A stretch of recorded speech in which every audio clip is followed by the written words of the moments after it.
মাছ খাইতে হলে ইনকাম করতে হয়, টাকা ইনকাম না করলে মাছ খাওয়া যায় না। বড় বড় যে মাছ খাইতে হবে তাহলে ইনকাম করা লাগে। যারা ইনকাম করে তারা বড় বড় মাছ খায়। হ্যাঁ দেখছো, এই যে আমি আমার সারা দিন গা ঘামায় পরিশ্রম করে অফিস করে তারপরে এইসব করি, টাকা ইনকাম করতে যে কি জ্বালা সেটা কিন্তু আমি হাড়ে হাড়ে বুঝি। সে কি জানে? সে কি মাছ কিনে? সামর্থ্য আছে? কোথেকে আসে জানো? টাকা কি আকাশ থেকে আসে নাই মাছ আকাশ থেকে পড়ছে? বুঝতে পারো, আমি গা ঘামে টাকা ইনকাম করে তারপরে মাছ কিনি। এই যে এত কিছু করতেছি কোথেকে আসে? খোঁজ নিছো? সে কোন জানে? জানে না। সেটা বাদাম মা সারা গ্রামের ভিতর সে টই টই করে ঘুরতেছে, আর তুমি এই যে সকাল সন্ধ্যা তারা ভাত দিচ্ছ, মাছ ডিম ছোটকাল থেকে এইভাবে তো মানুষ করছো। তার তো কোনোদিন বুঝাও নেই যে টাকা ইনকাম করতে হয় কেমনে।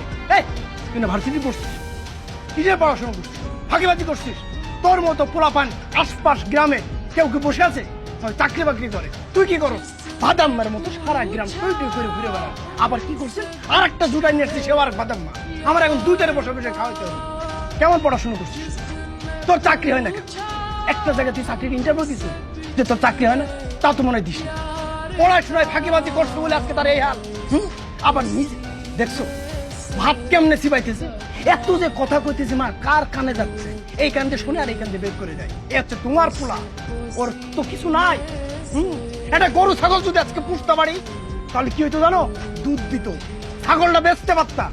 এই ছাগল পুষে লাভটা কি? ছোট কাল থেকে যে দুধ ডিম খাওয়াই ছাগল পুষতেছো, লাভ কি? কোনো লাভ নেই। ও যে বাড়ির ভিতরে যে ভাত খাইতেছে না, আমার চোখের সামনে বসে আমার এটা নিতে ইচ্ছা করতেছে না। সামনের পর বসে ভাত চিবাইতেছে, কোনো লজ্জা শরম নাই, কিচ্ছু নাই। বেহায়া কোনো জায়গায় একা একা খাইতে দিলে ঠিক আছে, সাথে বউ এসে কোন সাহস আছে? চাকরি নাই বাকরি নেই, সে বিয়ে করে নিয়ে চলে আসে। এটা মানুষের ভিতরে পড়ে। শিক্ষিত ছেলে সে কিভাবে এটা চিন্তা করতে পারে?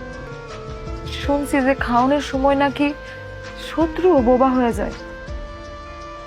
আর আপনি তো ভাই, আপন ভাই, বড় ভাই না বাপের মতো হয়। আপনি কেমনে পারলেন ও খাওয়ানোর সময় এতগুলা কথা শুনাইতে?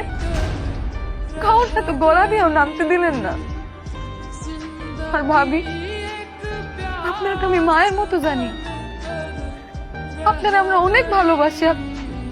আপনিও একটাবারও চিন্তা করলেন না এতগুলা কথা শোনানোর আগে? মানুষটারে খাইতেও দিলেন না আপনারা।